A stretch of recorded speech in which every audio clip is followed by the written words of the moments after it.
Hi, everybody. Welcome back to the 10th of an Hour with Griffin Bridgers. For today's episode, episode 104, we're going to get into some of the basics of determining the situs of a trust. Now, this is the first part of a series of many discussions on this concept of trust situs and when and how it might be important to determine the situs of a trust.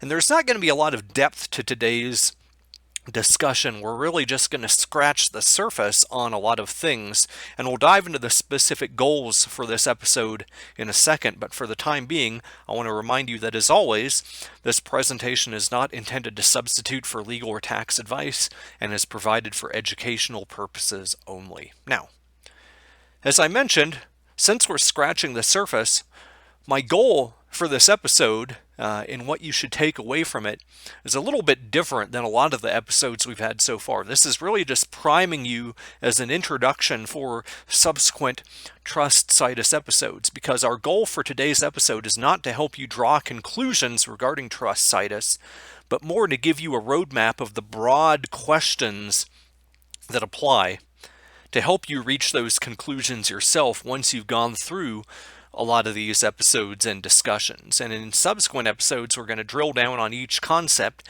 and each question we discuss here. And in some cases, we might come up with more questions that you need to ask. And in other cases, we might come up with more conclusions relating to that concept or question. But there's not going to be a whole lot of substance to today's discussion other than introducing some concepts that you should keep in the back of your mind. Now, what is trust situs? Why do we care? Well, most U.S. domestic trusts have two sets of governing laws.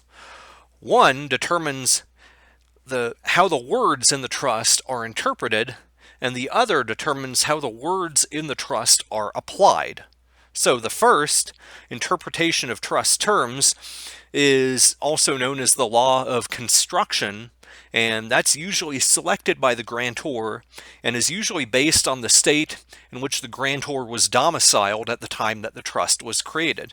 And that usually remains fairly static throughout the term of the trust. Now, that's become a little bit more fluid, but luckily we don't need to dive into the details on that because they're more fuzzy and less developed than this law around trust situs. So we have one set of laws that involve the meaning and interpretation of the words in the trust. Now, the other set of laws that can apply, that's what we're talking about when we say trust situs, is the law of the state in which the words of the trust will be applied and carried out and administered. Now, there's usually going to be a trustee who's charged with interpreting the terms of that trust and then applying those terms, and it's that application phase that's called the administration of the trust and determines the trust situs. So overall, the best way to think of trust situs is to think of it as being the state in which the trustee is located, or in which the trustee carries out the bulk of the activities relating to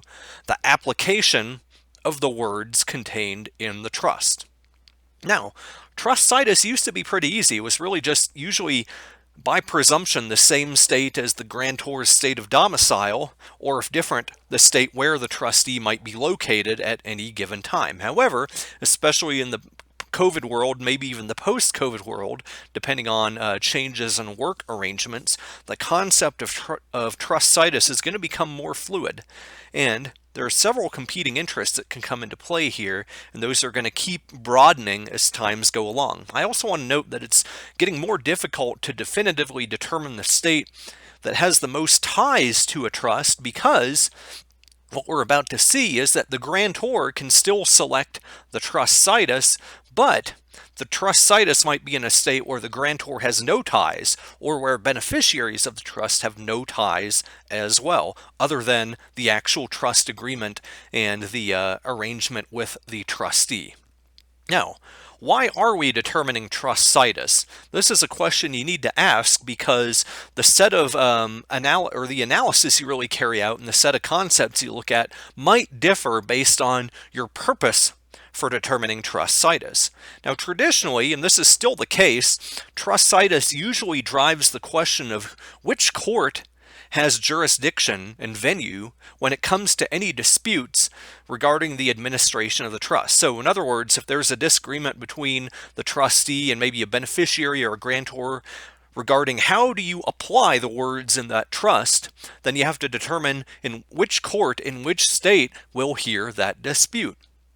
But there are now other reasons for determining trust situs, and those are more relating not to a dispute, but more to the actual choice of the grantor. But as we're going to see, this choice could create a dispute later. One is that some states have more favorable laws when it comes to the administration of a trust. They might provide better benefits to the grantor or beneficiaries. So, for example, there are states with asset protection favorable laws, like Nevada, South Dakota, Delaware, Tennessee, some of these others, where you can create a trust in that state called a self-settled asset protection trust or a domestic asset protection trust.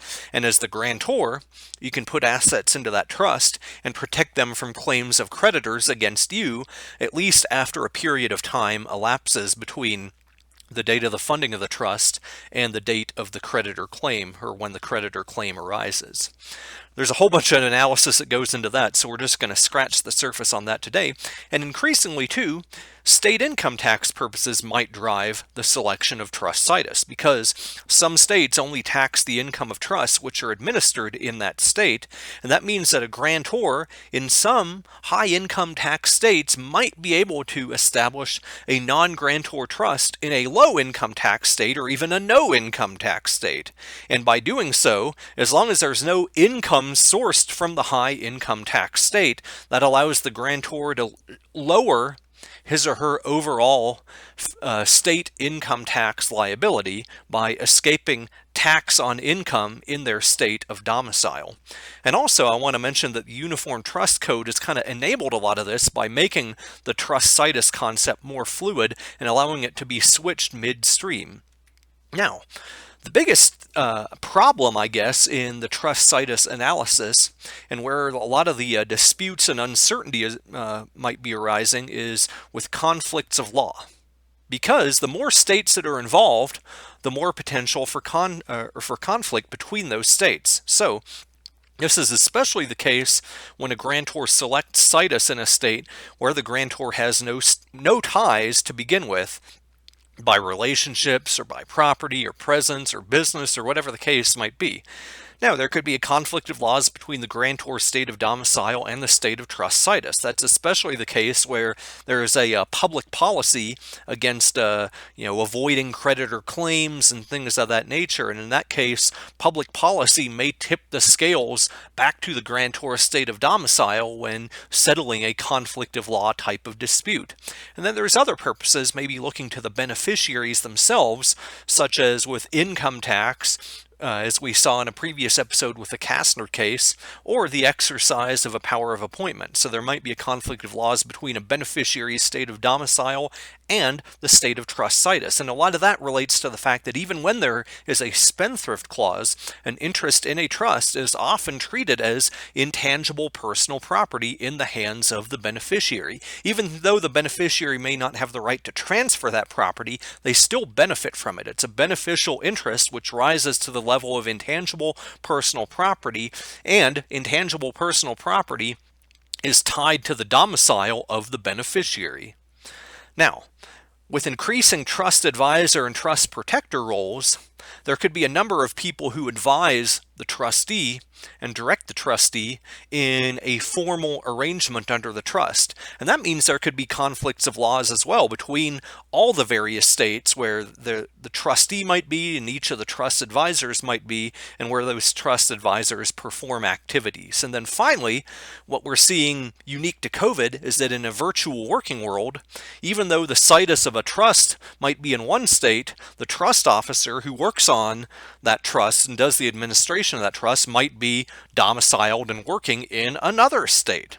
So, if virtual work becomes more of a thing, we could even see conflicts of laws between the state in which officers or employees of a trustee perform activities versus the state in which the trustee, if a trust company or entity, is actually organized and has its head office. So lots of conflicts of laws, and it's hard to really kind of definitively determine what's going to happen because all 50 states have different policy reasons, laws, and I guess importance that they assign among the various competing interests as well between asset protection and income tax, things of that nature.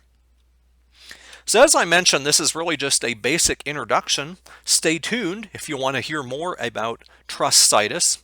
As always, if you have questions or topic suggestions, you can email those to me at griffin.bridgers@gmail.com. But thank you for listening to this episode of the 10th of an Hour, and I look forward to seeing you in the next one.